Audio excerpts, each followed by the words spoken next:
ನಮ್ಮ ದೇಶದಲ್ಲಿ ಅನೇಕ ಥರದ ಮತ ಸಂಪ್ರದಾಯಗಳಿವೆ.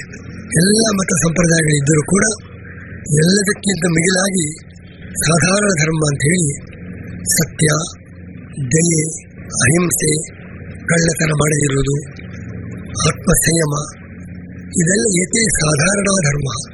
ಸಕಲ ಮಾನವರಿಗೂ ಸಂಬಂಧಪಟ್ಟಂತಹ ಎಲ್ಲರಿಗೂ ಇರಬೇಕಾದಂತಹ ಧರ್ಮ. ಉಳಿದ ಬೇರೆ ಬೇರೆ ಮತಗಳು ಅದಕ್ಕಿಂತ ಮಿಗಿಲಾಗಿ ಮೊದಲು ಮಾನವ ಧರ್ಮ ಉಳಿಯಬೇಕು. ಅದು ಇಡೀ ನಮ್ಮ ಜಗತ್ತಿನ ಮೂಲ ಶಕ್ತಿ. ಉಳಿದೆಲ್ಲ ಅನೇಕ ಕೊಂಬೆಗಳಂತೆ. ಮರದ ಬುಡ ಗಟ್ಟಿಯಾಗಿದ್ದರೆ ಆ ಮರ ಶಾಖೋಪಶಾಖೆಯಾಗಿ ಬೆಳೆದು ಫಲಪುಷ್ಪಗಳನ್ನು ನೀಡಬಹುದು. ಅದರಂತೆ ಈ ಸನಾತನ ಧರ್ಮ ಅಂತ ಹೇಳ್ತಕ್ಕದ್ದು ಈ ಮಾನವೀಯ ಧರ್ಮ, ಈ ನೈತಿಕ ಮೌಲ್ಯಗಳು. ಇದು ಸಾಧಾರಣ ಧರ್ಮ, ಸಕಲ ಮಾನವರಿಗೂ ಸಂಬಂಧಪಟ್ಟದ್ದು. ಇಂಥ ಮಾನವೀಯ ಧರ್ಮ ಅದು ನಮ್ಮ ಇಡೀ ಸಮಾಜಕ್ಕೆ ಮೂಲ ಆಗಿರಬೇಕು. ಆಮೇಲೆ ಬೇರೆ ಬೇರೆ ಧರ್ಮ ಸಂಪ್ರದಾಯಗಳು ಶಾಖೋಪಶಾಖೆಗಳಾಗಿ ಬೆಳೆಯಲಿ.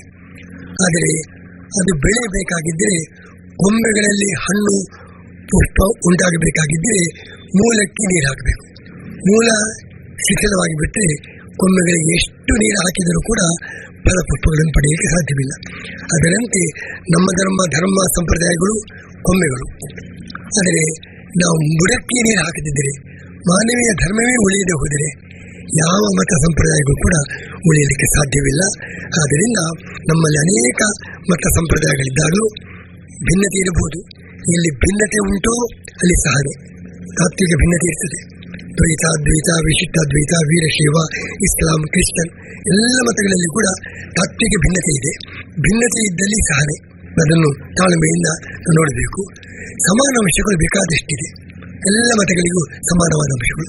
ಸಮಾನವಾದ ಅಂಶದಲ್ಲಿ ಎಲ್ಲರೂ ಒಂದಾಗಿ ಸಹಕರಿಸಿ ಕಾರ್ಯ ಮಾಡಬೇಕು. ಭಿನ್ನತೆ ಇದ್ದಲ್ಲಿ ಸಹನೆ, ತಾಳ್ಮೆ, ಸಮಾನ ಅಂಶದಲ್ಲಿ ಪರಸ್ಪರ ಸಹಕಾರ. ಈ ಭಾವನೆ ಹೇಗೆ ಹಿಂದೆ ಸ್ವಾತಂತ್ರ್ಯದ ಬಂದ ಸಂದರ್ಭದಲ್ಲಿ ಒಂದು ಅಂತಾರಾಷ್ಟ್ರೀಯವಾಗಿ ಪಂಚಶೀಲ ಅಂತ, ರಾಷ್ಟ್ರಗಳಲ್ಲಿ ಕಮ್ಯುನಿಸಂ ಇರಬಹುದು, ಪ್ರಜಾಪ್ರಭುತ್ವ ಇರಬಹುದು, ಎಷ್ಟೇ ರಾಜಕೀಯ ವ್ಯವಸ್ಥೆಗಳು ಬೇರೆಯಾಗಿದ್ದರೂ ಕೂಡ ಪಂಚಶೀಲ ತತ್ವ, ಅದರಿಂದ ಎಲ್ಲರೂ ಅಂತಾರಾಷ್ಟ್ರೀಯವಾಗಿ ಒಂದು ಸಮನ್ವಯದ ಕೋ ಎಕ್ಸಿಸ್ಟೆನ್ಸ್, ಸಹಜೀವನ ಘೋಷಣೆ ಆಗಿತ್ತು ರಾಷ್ಟ್ರಗಳಲ್ಲಿ. ಈಗ ಅದೇನೇ ಧರ್ಮಗಳಲ್ಲಿ ಎಷ್ಟೇ ಧಾರ್ಮಿಕ ಭಿನ್ನತೆಗಳಿದ್ದರೂ ಕೂಡ ಒಂದು ಸಹಜೀವನ ನಮ್ಮ ರಾಷ್ಟ್ರದಲ್ಲಿ ಎಲ್ಲ ಮತೀಯರು ಕೂಡ ಭಿನ್ನತೆ ಇದ್ದರೂ ಪರಸ್ಪರ ಸಹನೆ, ಸಮಾನ ಅಂಶದಲ್ಲಿ ಸಹಕಾರ, ಈ ತತ್ವವನ್ನಿಟ್ಟುಕೊಂಡು ಸಹಜೀವನ ಕೋ ಎಕ್ಸಿಸ್ಟೆನ್ಸ್ ಎಂಬುದಾಗಿ ಕರೀತಾ ಇದ್ದರು. ಆ ಥರದಿಂದ ಒಂದು ಸಾಮರಸ್ಯದ ಜೀವನ ಇಡೀ ಜಗತ್ತಿನಲ್ಲಿಯೂ ನಮ್ಮ ರಾಷ್ಟ್ರದಲ್ಲಿ ಕೂಡ ಅದು ನಡೆಯಬೇಕು ಎಂಬುದಾಗಿ ನಾನು ಆಶಿಸ್ತಾ ಇದ್ದೇನೆ. ಅದಕ್ಕಾಗಿ ಎಲ್ಲ ಮಠದ ಎಲ್ಲ ಧರ್ಮಗಳ ಪ್ರಮುಖರು ಸೇರಿ ಒಂದು ಆಚಾರ ಸಂಹಿತೆ, ನಮ್ಮಲ್ಲಿ ಪರಸ್ಪರ ಹೇಗೆ ರಾಷ್ಟ್ರಗಳಲ್ಲಿ ಪರಸ್ಪರ ಅನಾಕ್ರಮಣ ಮುಂತಾದೊಂದು ಒಪ್ಪಂದ ಆಗುವಂತೆ ನಮ್ಮಲ್ಲಿ ಕೂಡ ಘರ್ಷಣೆಗೆ ಅವಕಾಶವಾಗದ ರೀತಿಯಲ್ಲಿ ಪರಸ್ಪರ ಧರ್ಮಗಳ ಸಂಪರ್ಕ ಸಹಕಾರ ಹೇಗಿರಬೇಕು ಎಂಬುದರ ಬಗ್ಗೆ ಒಂದು ಸಂಯುಕ್ತವಾದ ಪರಿಶೀಲನೆ ಮಾಡಿ ಒಂದು ಕ್ರಮ, ಒಂದು ಆಚಾರ ಸಂಹಿತೆ ಅದನ್ನು ರೂಪಿಸಿ ದೇಶದಲ್ಲಿ ಶಾಂತಿ ಸಾಮರಸ್ಯ ಸ್ಥಾಪನೆಗೆ ಎಲ್ಲ ಮತದ ಧರ್ಮಗುರುಗಳು ಸೇರಿ ಆ ಪ್ರಯತ್ನ ಮಾಡಿದರೆ ಅದರಿಂದ ಹೊಸ ಯುಗವನ್ನೇ ನಾವು ನಿರ್ಮಾಣ ಮಾಡಬಹುದು ಎಂಬುದಾಗಿ ಆಶಿಸ್ತಾ ಇದೆ.